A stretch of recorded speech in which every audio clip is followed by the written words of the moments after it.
Hello students of 8th standard history का lesson 9 last phase of struggle of independence अब हम देख रहे हैं। इसे स्टार्ट करने के पहले मैं आप सभी से रिक्वेस्ट करूंगी कि प्लीज़ चैनल को सब्सक्राइब करें, ज़्यादा से ज़्यादा शेयर करें जिससे बहुत सारे बच्चों का फ़ायदा हो सके। चलिए अब हम स्टार्ट करते हैं।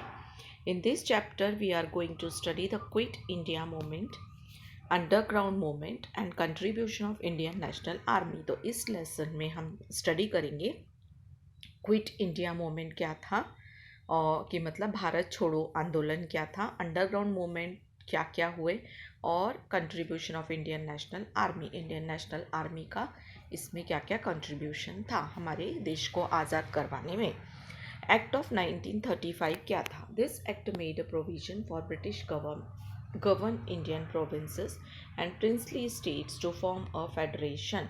यह जो एक्ट बना था इसमें एक प्रोविज़न था, ब्रिटिश जो गवर्न कर रहे थे इंडियन प्रोविंसेस को, जो ब्रिटिश लोग जो भी इंडिया के जो जो छोटे छोटे राज्य थे जिन पे राजाओं का शासन था, ऐसे स्टेट में वह जब शासन कर रहे थे तो उनके लिए एक प्रोविज़न था। According to this act the working of British govern provinces will be handed over to Indian representatives. इस प्रोविज़न में के अकॉर्डिंग जो भी ब्रिटिशर्स छोटे छोटे राज्य जहाँ पर राजाओं के शासन थे, प्रिंसली स्टेट्स कहा जाता था जिन्हें, उन पे अगर शासन कर रहे थे तो वह भारत के रिप्रेजेंटेटिव्स को, इंडियन रिप्रेजेंटेटिव्स को, उन प्रोविंसेस को, उन राज्यों को लौटा दें, ऐसा इसमें प्रोविज़न था।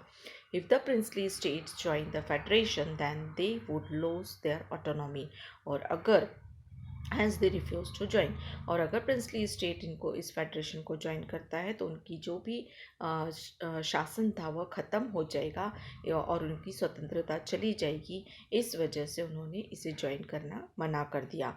There for the proposal of federal state in the act was not brought into practice, और इसीलिए यह जो प्रपोजल था फेडरल स्टेट का इस एक्ट में वह प्रैक्टिस में नहीं आया।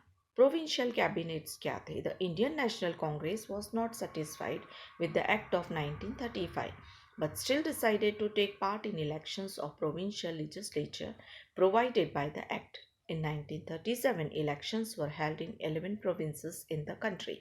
तो इंडियन नेशनल कांग्रेस संतुष्ट तो नहीं थी जो एक्ट पास हुआ था 1935 में, लेकिन उन्होंने फिर भी डिसाइड किया कि हम यहाँ से चुनाव लड़ेंगे।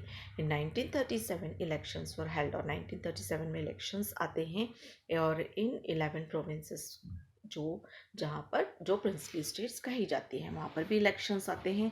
Among these Indian National Congress gain majority over 8 provinces and came to power, और इस तरह से 8 जो प्रोविंसेस थी, 8 जो ऐसे राज्य थे वहाँ पर ये कांग्रेस के जो रिप्रेजेंटेटिव्स हैं वो जीत कर आते हैं और उनके अंदर में यह उन्हें पावर मिलती है। In other 3 provinces none of the party could achieve majority and hence therefore mixed cabinet was form, और अदर जो 3 बच जाते हैं राज्य वहाँ पर कोई भी एक पार्टी नहीं आती है जिसकी वजह से मिली जुली वहाँ पर कैबिनेट बनती है। The cabinet ministers of Indian National Congress did useful work for the people such as release of political prisoners from jail, introduction of basic education, prohibition of liquor, measures undertaken to improve conditions of the Dalits, passing of act giving debt relief to the farmer etc. अब जैसे ही ये cabinet ministers Indian National Congress के जीत कर आते हैं वो बहुत अच्छे काम करते हैं। पहले तो जो भी पॉलिटिकल प्रिजनर्स होते हैं उनको छुड़ाते हैं, जैसे मतलब बहुत सारे लोगों को बंदी बना लिया गया था उस समय ज़बरदस्ती, तो उनको छुड़वाते हैं। फिर बेसिक एजुकेशन के लिए काम करते हैं, जो भी शराबबंदी जो है उसे लागू करते हैं, और बहुत सारे दलित लोगों के लिए भी मतलब दलित लोगों के लिए काम करते हैं, और किसानों के लिए कर्ज माफ़ी देते हैं। क्रिप्स मिशन क्या था वो अब हम देखते हैं। During the second world war England supported America against Japan. The Japanese army reached the eastern borders of India. Second world war के टाइम इंग्लैंड ने अमेरिका को सपोर्ट किया था, किसके अगेंस्ट में? जापान के। Japanese army eastern border, India की eastern border तक आ चुकी थी। The British realize that if Japan attacks India then they will need cooperation from the Indians. Has the British prime minister Winston Churchill sent sir Stafford Cripps to India. तो ऐसे समय में जब Japan Britishers को लगा कि अब Japan army जो है इंडिया की बॉर्डर तक आ चुकी है और अगर इंडिया पर अटैक करती है तो ऐसे समय में हमें इंडियंस लोगों का कोऑपरेशन बहुत ज़रूरी रहेगा। यह समझते हुए जो उस समय के ब्रिटिश प्राइम मिनिस्टर थे विंस्टन चर्चिल, उन्होंने क्या किया कि सर स्टैफोर्ड क्रिप्स को इंडिया भेजा। In March 1942 he put up a proposal of India in front of the Indians. But none of the political party was satisfied with this proposal. अब Indians को लुभाना तो पड़ेगा क्योंकि उनसे अब मदद लेनी थी ब्रिटिशर्स को। तो उन्होंने क्या किया कि जिस पर्सन को यहाँ पर भेजा उसने कुछ प्रपोजल्स रखे इंडियन मतलब इंडियंस के सामने, इंडियन पॉलिटिकल पार्टी के सामने। लेकिन जो पॉलिटिकल पार्टीज थी हमारे यहाँ की वो कुछ सेटिस्फाइड नहीं हुई। The Indian National Congress rejected the proposal since there was no clear mention of complete independence. तो देखिए उन्होंने सीधी सीधी तौर पर से लालच दिया कि हम इंडिया को स्वतंत्र कर देंगे अगर वो हमारी मदद करते हैं। लेकिन जो हमारे यहाँ के कांग्रेस के लीडर्स थे उन्होंने इसे रिजेक्ट कर दिया क्योंकि उसमें क्लियरली ऐसा लिखा नहीं गया था कि वह इंडिपेंडेंस पूरी तरह से देंगे। Since there was no mention of creation of Pakistan, the Muslim League also rejected the Cripps mission. अब तब तक तो पाकिस्तान का कोई आता पता ही नहीं था, इसलिए जो मुस्लिम लीग था उन्होंने भी नकार मतलब दे दिया, उन्होंने भी रिजेक्ट कर दिया। अब second world war and Indian National Congress क्या थी? The second world war began in Europe in 1939। The then viceroy Lord Linlithgow तो the then viceroy Lord Linlithgow declared that India has joined the war on the side of the British। तो ऐसे समय में उन्होंने क्या किया, वहाँ का उस समय के जो वाइसराय था लिलिंगकोथ जो थे उन्होंने क्या बोला कि ठीक है इंडिया को वॉर के लिए तैयार होना पड़ेगा ब्रिटिश के साइड से। England claim that it is fighting to save democracy in Europe. The Indian National Congress demanded that if the claim was true then England should immediately grant freedom to India. तो ऐसे समय में हमारे यहाँ के leaders ने मांग की कि अगर हम उनकी इच्छा की पूर्ति करते हैं तो उन्हें तुरंत ही फ्रीडम देना होगा। England refuse to fulfil this demand and therefore the provincial ministers of Indian National Congress resigned in November 1939। लेकिन जब इंग्लैंड ने रिफ्यूज़ कर लिया इस प्रपोजल को तो हमारे यहाँ के जो नेता थे उस समय के इंडियन नेशनल कांग्रेस के, उन्होंने रिज़ाइन कर दिया नवंबर 1939 में। अब क्विट इंडिया मूवमेंट क्या था? After the Cripps mission the Indian National Congress decided to start an intense movement for attaining independence। तो क्रिप्स मिशन के तहत इंडियन नेशनल कांग्रेस ने डिसाइड किया कि अब हम एक आंदोलन चलाएंगे इंडिपेंडेंस के लिए। The Working Committee of Congress passed a resolution on 14th July 1942 at Wardha. तो एक वर्किंग कमेटी कांग्रेस की बनाई गई जिन्होंने एक रिजोल्यूशन पास किया 14 जुलाई 1942 को वर्धा में। The resolution demanded that the British rule in India B ended immediately and India should be given independence. उस रिजोल्यूशन में डिमांड की गई कि तुरंत ये ब्रिटिशर्स जो हैं इंडिया को फ्री करें, इंडिपेंडेंस दें और अपना शासन यहाँ से ख़त्म कर दें। If this demand was not fulfilled than the Indian National Congress want to start a non violent movement for freedom of India. तो उन्होंने इस तरह भी दिखाया कि अगर उनकी डिमांड पूरी नहीं की जाएगी तो फिर इंडिया एक नया मूवमेंट चलाएगी जिसका नाम होगा नॉन वायलेंट मूवमेंट, जो कि इंडिया के फ्रीडम के लिए होगा। क्विट इंडिया रिजोल्यूशन क्या था? On 7th August 1942, the session of Indian National Congress was held at Gowalia tank, जिसे क्रांति मैदान कहा जाता है, मुंबई में। तो 7 अगस्त 1942 के एक सेशन बुलाया गया इंडियन नेशनल कांग्रेस का, जो कि क्रांति मैदान मुंबई में हुआ। Maulana Abul Kalam Azad was the president of this session, और इसके जो प्रेसिडेंट थे वो थे Maulana Abul Kalam Azad. The British should leave India. This resolution passed by Congress Working Committee at Wardha was to be finally approved in Mumbai session। तो इसमें क्या बताया गया कि ब्रिटिश लोगों ने जल्दी से इंडिया को छोड़ना चाहिए और इस कांग्रेस वर्किंग कमेटी ने इसको फाइनली अप्रूव किया मुंबई सेशन में। On 8 August, the resolution of Quit India put forth by Jawaharlal Nehru got passed with great majority. और क्विट इंडिया मूवमेंट भी जवाहरलाल नेहरू के द्वारा यह एक रेजोल्यूशन पास किया गया क्विट इंडिया मूवमेंट के लिए. It was also decided to start a nationwide non-violent agitation under the leadership of Mahatma Gandhi. Gandhi ji said, "Every one of you should from this moment onwards consider yourself a free man or woman and behave like a citizen of free India. We shall either free India और die इन attempt." तो यहाँ पर तुरंत ही जो कांग्रेस की तरफ से यह रेजोल्यूशन पास किया गया था और इसके जो इस आंदोलन को शुरुआत करने वाले महात्मा गांधी जी थे, उन्होंने तुरंत ही कहा कि हर एक स्त्री पुरुष, हर एक बच्चा आज से ही अपने आप को फ्री समझे, फ्री सिटीजन समझे इंडिया का. तो या तो हम फ्री इंडिया में रहेंगे या फिर हमें अगर डाई भी होना पड़े, मरना भी पड़े, तो हम तैयार रहेंगे. Gandhi ji made an inspirational appeal to public to be ready to sacrifice with the feeling of do और डाई. तो गांधी जी ने इस समय घोषणा कर दी कि हम सभी लोग जो सिटीज़न हैं आज से ही अपने आप को फ्री महसूस करेंगे. डू और डाई वाली हम जो फीलिंग है अपने आप में अभी से ही लाएंगे. Beginning of people's movement, the news of arrest of important leaders of Indian National Congress spread out all over the country.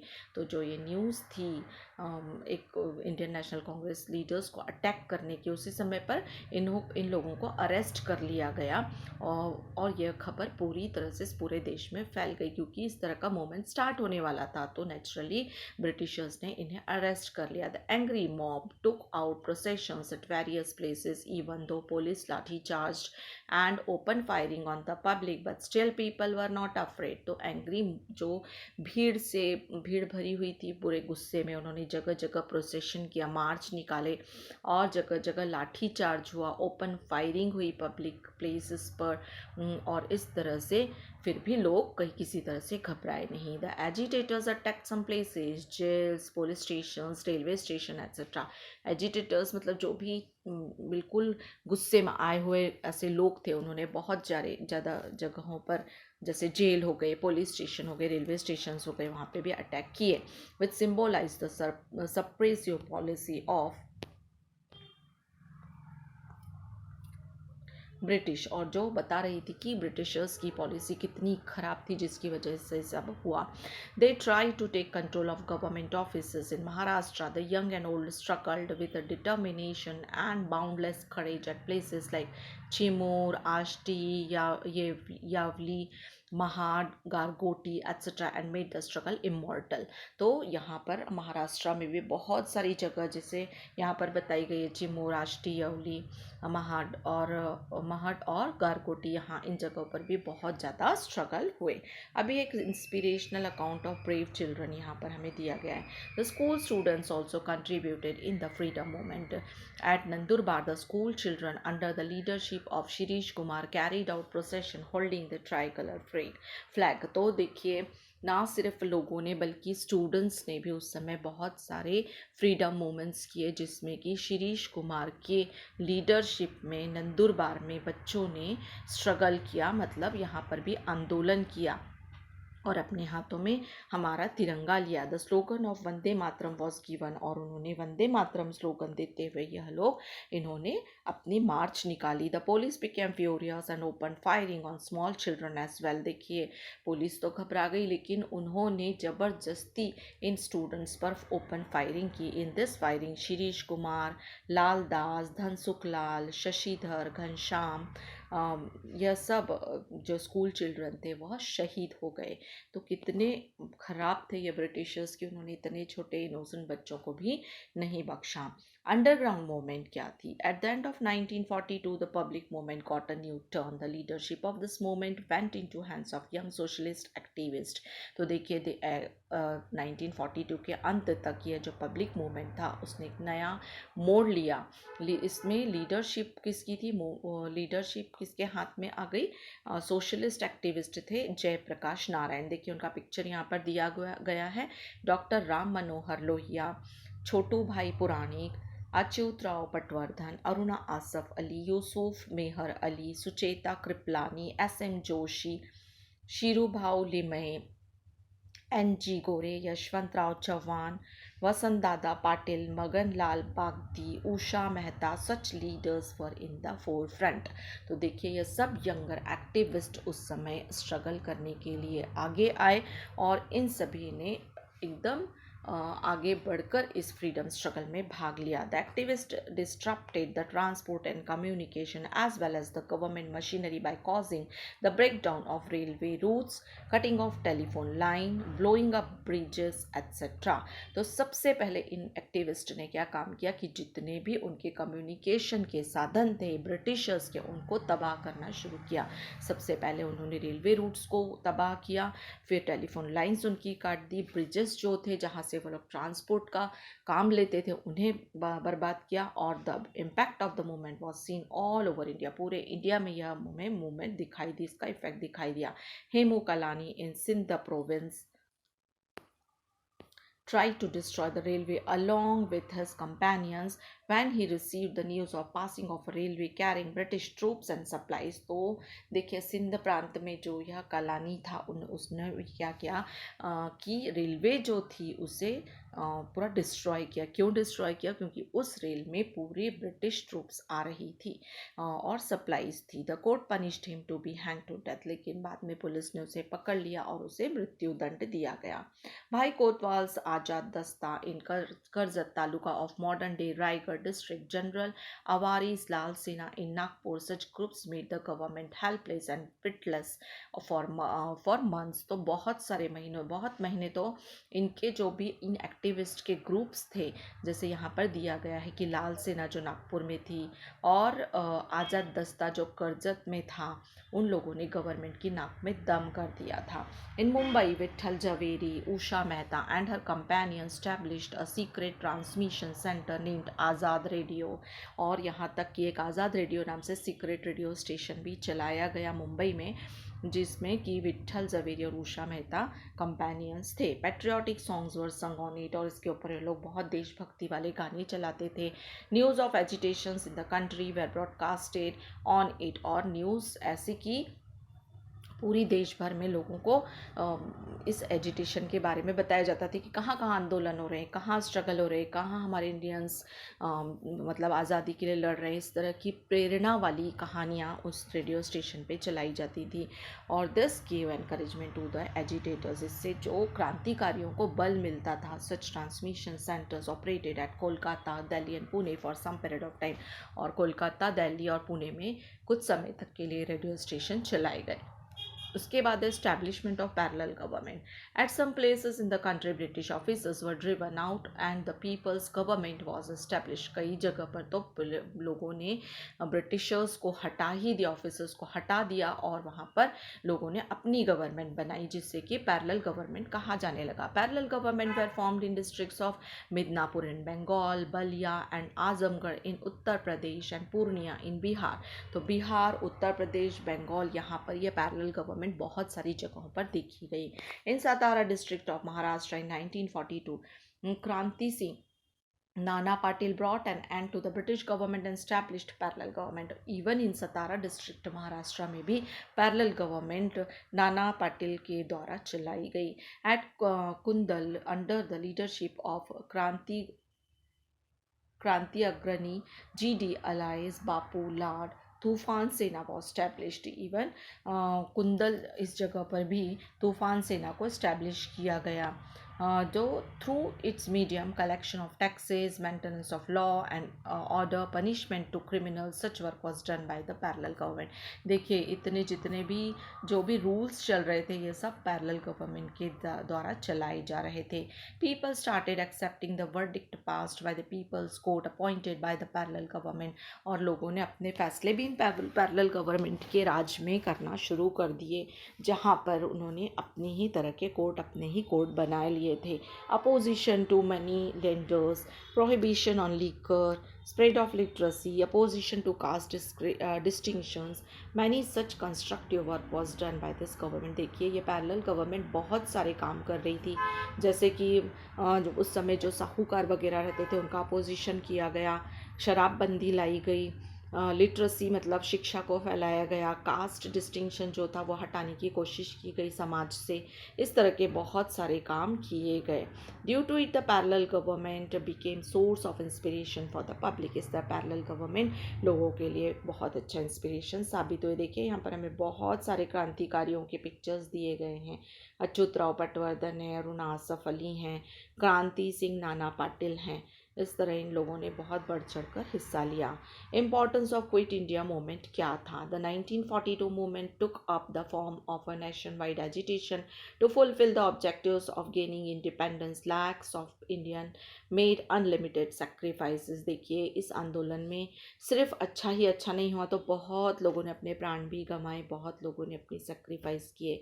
Many sacrifice their lives and the number of people participating in the struggle was so huge that even all the prisons in whole of the country were not enough to contain them। देखिए लोगों को जब इस तरह के movement चलाए जा रहे तो गवर्नमेंट, ब्रिटिश गवर्नमेंट चुप बैठने वाली नहीं थी, वो तो भर भर के जेल में लोगों को भर रही थी। बहुत सारे लोगों ने अपने प्राण भी गंवाए। The patriotic songs composed by Sane Guruji, राष्ट्र संत Tukdoji Maharaj and other increased the enthusiasm of the agitators। देखिए उसी समय राष्ट्र संत तुकडोजी महाराज भी हुए थे, जिनका यहाँ पिक्चर हमें दिया गया है। साने गुरुजी थे जिन्होंने बहुत अच्छे राष्ट्रभक्ति के गीत बनाए, कविताएं बनाई, और इन क्रांतिकारियों को उनसे बल मिला। This nationwide movement is also called August Kranti, और इस क्रांति को अगस्त क्रांति के नाम से भी जाना जाता है। इंडियन नेशनल आर्मी क्या थी? आज़ाद हिंद सेना क्या थी? Netaji Subhash Chandra Bose took phenomenal efforts for gaining independence of India. On the eastern borders of India, thousands of Indians stood in readiness to fight against the British। तो नेताजी सुभाष चंद्र बोस उन्होंने बहुत कोशिशों के बाद हमारे देश को इंडिपेंडेंस दिलाने में बहुत मदद की, और उन्होंने ईस्टर्न बॉर्डर जो थी इंडिया की, वहाँ पे बहुत सारे इंडियन को खड़ा किया ब्रिटिशर्स के अगेंस्ट में। All this soldiers belong to Azad Hind Sena, और जितने भी सैनिक इनकी तरफ से खड़े हुए उनको आज़ाद हिंद सेना का नाम दिया गया। Netaji Subhash Chandra Bose was there leader, और नेताजी सुभाष चंद्र बोस इनके लीडर बने, नेता बने। Subhash Chandra Bose was an important leader of Indian National Congress, और इंडियन नेशनल कांग्रेस के एक बहुत महत्व वाले नेता थे, महत्वपूर्ण नेता थे। He graced the position of president of Congress twice, और वह 2 बार कांग्रेस के अध्यक्ष बने थे। As per his opinion, while England was engaged in second world war, the Indians should take advantage of it। उन्होंने अपने एक्सपीरियंस से पता लगाया कि जब सेकेंड वर्ल्ड वार चल रहा था तो ब्रिटिशर्स वहाँ पर इंगेज थे। ऐसे समय में उन्होंने इस चीज़ का फ़ायदा उठाना बहुत ज़रूरी समझा, जिससे कि हमारे देश को स्वतंत्रता मिल सके। If necessary India should seek the help of enemies of England, और उन्होंने यहाँ तक सोचा कि अगर ज़रूरत पड़ी तो हम इंग्लैंड के दुश्मनों का भी हमारे मित्रों की तरह उपयोग करेंगे। But there arose difference of opinion between him and other senior leaders of Congress. लेकिन ऐसा कहा जाता है कि उस समय उनके और कांग्रेस लीडर्स के बीच में कुछ मतभेद हो गए। As a result Subhash Chandra Bose resign from the position of president, जिसकी वजह से जो सुभाष चंद्र बोस थे उनको अपनी प्रेसिडेंट की पोस्ट से रिजाइन करना पड़ा था। To place his views in front of people he founded a party known as forward bloc, और उसके बाद उन्होंने एक नई पार्टी बनाई जिसका नाम फॉरवर्ड ब्लॉक था। Through this speeches Netaji appeal to Indians to revolt against the British rule. अपने भाषणों के द्वारा वह हमेशा लोगों को, इंडियंस लोगों को हमेशा प्रेरणा देते थे। Due to it the government imprisoned him, और इसकी वजह से गवर्नमेंट ने उन्हें जेल में डाल दिया था। Subhash Chandra Bose went on fast and to death in the prison, due to which the British government intern him in his residence. तो जब सुभाष चंद्र बोस जेल में बंद हुए तो उन्होंने वहाँ पर आमरण अनशन किया, मतलब कुछ भी खाया पिया नहीं, जिसकी वजह से बाद में ब्रिटिश गवर्नमेंट ने उन्हें अपने ही घर में कैद, बोलते हैं ना, नज़र कैद कर दिया, वहीं पर पहरा लगा दिया। From there he escaped in disguise, लेकिन वहाँ से वह निकल पड़े, और इन अप्रैल 1941 ही रीच जर्मनी। 1941 में वह जर्मनी पहुँचे। There he founded the free India centre from the Berlin radio station in Germany. He appeal to the Indian people to join in an armed struggle. और वहाँ पर ही उन्होंने बर्लिन रेडियो स्टेशन से लोगों से अपील की, Indian लोगों से, कि हमें अपने स्ट्रगल चालू रखना चाहिए, हमारी कंट्री को हमें इंडिपेंडेंट कराना है। During this period Raj Bihari Bose invited Subhash Chandra Bose to Japan. और उसी समय में राज बिहारी बोस जो जापान में थे, उन्होंने सुभाष चंद्र बोस को वहाँ पर बुलाया। Formation of the Indian national army. Raj Bihari Bose was staying in Japan since 1915। तो राज बिहारी बोस काफ़ी लंबे समय से जापान में रह रहे थे सिंस 1915 से। He had organized the Indian patriots living in countries of Southeast Asia and established the organization named Indian independence league. देखिए यहाँ राज बिहारी बोस का पिक्चर दिखाया गया है हमें। तो उन्होंने उसी समय में, वो इतने बड़े देशभक्त थे कि उन्होंने जापान में ही हमारी कंट्री के बहुत सारे मतलब लोगों को एकत्रित कर लिया था इंडिपेंडेंस के लिए, और उन्होंने इस ऑर्गेनाइजेशन को नाम दिया था Indian independence league. In the early part of 1942 Japan conquered the territories in south east Asia. कुछ बहुत सारी ऐसी टेरिटरीज थी जापान की वहाँ, जिसे उन्होंने जीत लिया था। किसने? जापान ने। साउथ ईस्ट एशिया की बहुत सारी जगहों को, टेरिटरीज को मतलब वहाँ से उन्होंने जीता हुआ था, which were controlled by the British, जिस पर ब्रिटिशर्स का कंट्रोल था। Thousands of Indian soldiers and officers in British army there fell into the hands of Japan. तो बहुत सारे ब्रिटिश आर्मी के जो लोग थे वहाँ पर जापान के हाथों में पड़ गए थे। राज Bihari Bose with the help of Captain Mohan Singh formed a battalion of these Indian prisoners of the war। अब देखिए उस समय जो हमारी आर्मी थी वो ब्रिटिशर्स की तरफ से लड़ रही थी, तो ऐसे समय में जापान के अंडर में बहुत सारे हमारे सैनिक चले जा चुके थे। तो राज बिहारी बोस ने जापान से उन सैनिकों को वापस लिया और फिर एक नई सेना वहाँ पर बनाई। It was named as Indian national army, और उसका नाम इंडियन नेशनल आर्मी रखा गया। वही आगे जाकर आज़ाद हिंद सेना बनी। Later Netaji Subhash Chandra Bose led the Indian national army. और उसके बाद in October 1943 Netaji established Azad Hind government in Singapore. तो सिंगापुर में आज़ाद हिंद गवर्नमेंट बनी। Shahnawaz Khan, Jagannath Bhosle, doctor Lakshmi Swaminathan, Gurbaksh Singh Dhillon, Prem Kumar Sahgal etc. were his chief associates. Captain Lakshmi Swaminathan was the commander of Rani of Jhansi regiment. देखिए उस समय वहाँ पर बहुत अलग अलग तरह के लोग वहाँ पर एकत्र हुए, और इनमें से हर एक को अलग अलग जवाबदारियां सौंपी गई आज़ाद हिंद सेना की, जिसमें कैप्टन लक्ष्मी स्वामीनाथन को commander of Rani Jhansi regiment बनाया गया। Netaji appeal to the Indian people, you give me blood and I will give you independence. तुम मुझे खून दो, मैं तुम्हें आज़ादी दूंगा, इस तरह का नारा नेताजी ने वहीं पर लगाया।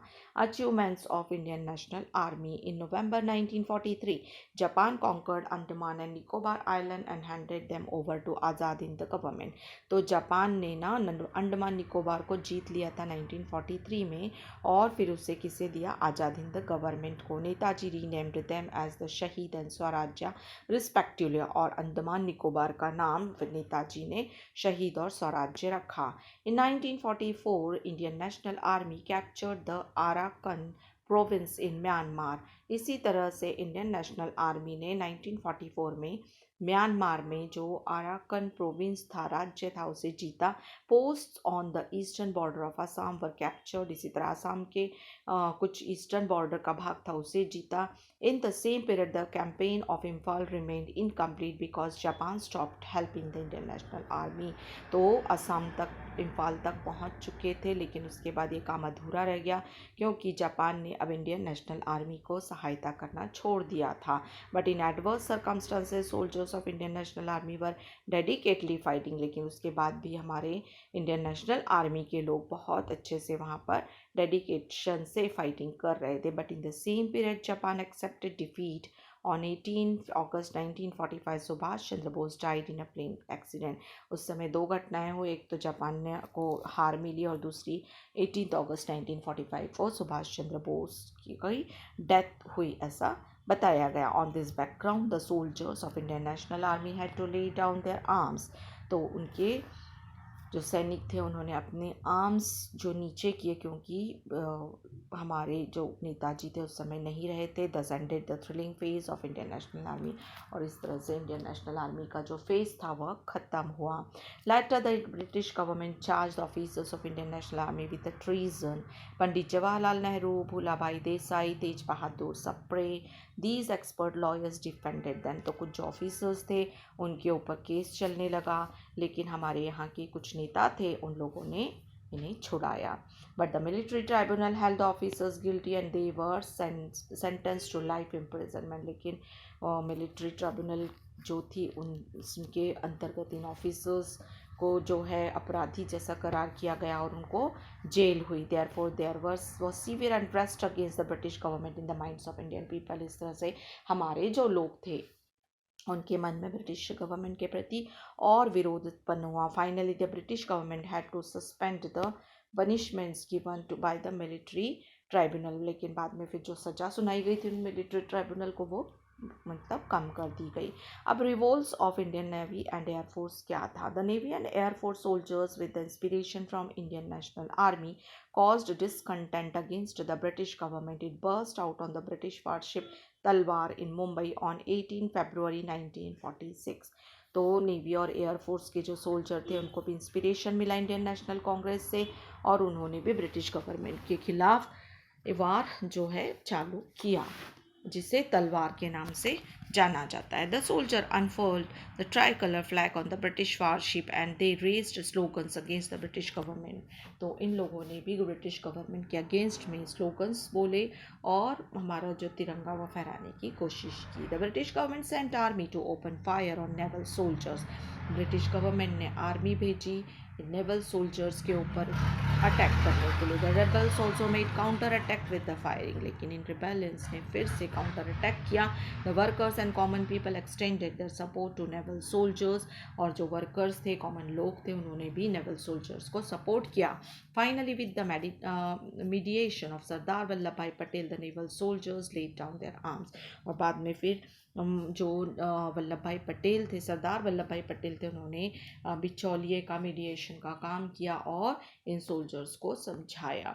To support the uprising of naval soldiers, the Air Force officers from Delhi, Lahore, Karachi, Ambala, Meerut, etc. went on strike. तो हमारे देश के लिए भी यह कुछ नेवल सोल्जर्स और एयरफोर्स ऑफिसर्स थे जो दिल्ली, लाहौर, कराची इन जगहों से कहाँ पर गए? स्ट्राइक पे गए। These revolts were a clear indication that the sentiments of discontent against rulers had reach a climax. इसका मतलब था कि अब सभी के सब्र का बांध टूट चुका था। In this way the period between 1942 to 1946 shook the foundation of British power in India. तो इस तरह से 1942 से लेकर 1946 के समय में ब्रिटिश दल जो गवर्नमेंट थी उसकी नींव हिल चुकी थी। Through the quit India movement the severe discontent of Indian people against the British was expressed.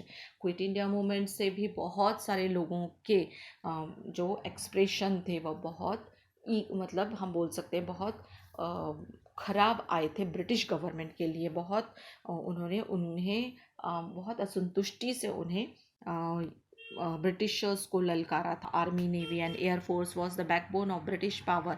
अब आर्मी, नेवी और एयरफोर्स जो बैकबोन थे ब्रिटिश पावर की, वह भी अब जहाँ तक कि उसमें इंडियंस थे उन्होंने इन्हें हिला चुके थे। They were also now opposing the British. ये लोग भी अब अपोज कर रहे थे ब्रिटिशर्स को। Due to this incidents the British rulers realize that they will not be able to empower India for a long period of time. अब Britishers को समझ चुके थे कि अब हम इंडिया पर ज़्यादा दिन शासन नहीं कर पाएंगे।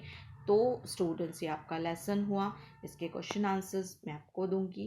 प्लीज़ सब्सक्राइब कीजिए, शेयर कीजिए and thanks for watching it.